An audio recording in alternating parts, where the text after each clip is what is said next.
Sou diácono Tilberto, cooperador da paróquia São Francisco de Assis, na Gabriela. Este mês de outubro, mês missionário, mês do Rosário, nós vamos usar os vídeos produzidos por Betinho. Ele é um missionário carismático e nós vamos aprender a viver a história da fé dos santos em nossas vidas. Deus os abençoe, em nome do Pai, do Filho e do Espírito Santo. Amém. Paz e... Ele foi o 30º Papa da Igreja, num período terrível para Roma. Hoje, 16 de janeiro, o santo do dia é São Marcelo I. Eu quero estar envolvido em santidade. Nasceu em Roma, foi eleito aproximadamente 4 anos depois da morte de Marcelino, devido às terríveis condições em que viviam os cristãos perseguidos por Diocleciano. No início do ano 304, com a morte do Papa Marcelino, a Igreja viveu um longo e confuso período de sua história, recheado de incertezas e de perseguições, que a desorganizou, inclusive internamente.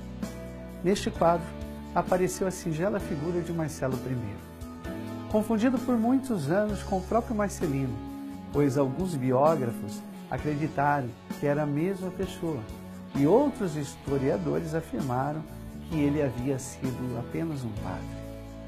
Os anos 300 também para o Império Romano não foram nada agradáveis, pois já se delineava a sua queda histórica. O imperador Diocleciano, que se mostrava um tirano insensato e insano, também já não governava por si mesmo. Era comandado pelo vice Gelásio. Foi a mando dele que Diocleciano decretou a mais feroz, cruel e sangrenta perseguição aos cristãos, estendida para todos os domínios do império, e continuou após a sua morte, sob o patrocínio do novo imperador Maxêncio. A Cátedra de São Pedro vivia num período de vicátio, como é chamado o tempo de ausência entre a eleição legítima e a entrada de um novo pontífice. Foi uma época obscura e de solavancos para toda a Igreja, que agonizava com a confusão generalizada provocada pelas heresias e pelos lápses. Esta figura sombria que surgira em consequência das perseguições. Em 27 de maio de 308, foi eleito o Papa Marcelo I, um presbítero de origem romana, humilde, generoso, de caráter firme e fé inabalável. Ele assumiu a direção da Igreja após 4 anos da morte do seu predecessor e se ocupou da difícil tarefa de reorganizar.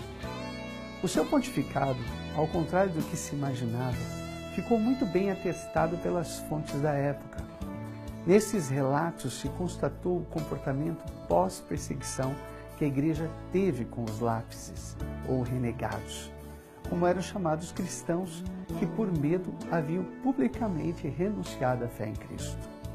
A esse respeito, existe o registro de um elogio feito ao Papa Marcelo I pelo Papa Damásio I, em 366, com muita justiça.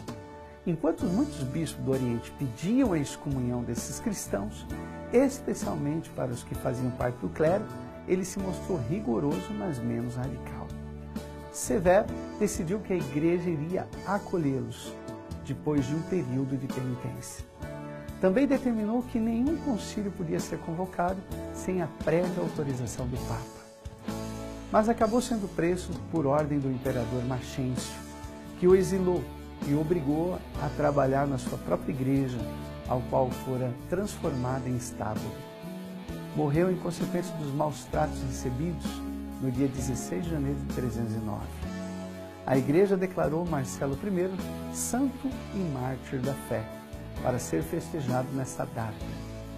As suas relíquias estão guardadas na cripta dos papas no cemitério de Santa Priscila, em Roma.